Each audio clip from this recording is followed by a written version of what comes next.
આપ સૌને વિદિત છે કે છેલ્લા 2-3 દિવસોમાં આપણા જિલ્લામાં જુદા જુદા તાલુકાઓ અને ગ્રામ્ય અને શહેરી વિસ્તારમાં ભારે વરસાદ થયા છે અને એના લીધે અમુક જગ્યાઓમાં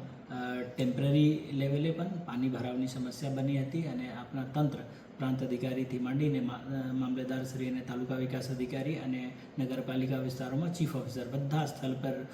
ખડે પગે ઊભા રહીને પાણી નિકાલ માટે સતત પ્રયાસરત રહ્યા છે અને ઘણી બધી જગ્યા પાણી કાઢી પણ નાખ્યા છે અને હજુ પણ અમુક જગ્યાઓ પર પાણી ભરાવેલા છે. એના માટે પણ આપણી ટીમ સતત કાર્ય કરી રહી છે, રાત દિવસે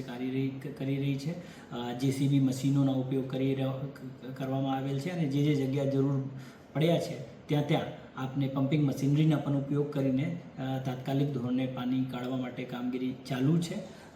આપને ખબર છે કે ઉપરવાસમાં વિસ્તારમાંથી જે પાણી આવી રહી છે એના લીધે પણ જલભરાવની સમસ્યાઓ પણ બની છે, પણ એને પણ સોલ્યુશન લાવવા માટે પણ આપણા તંત્ર ખડે પગે સ્થળ ઉપર કામ કરી રહી છે.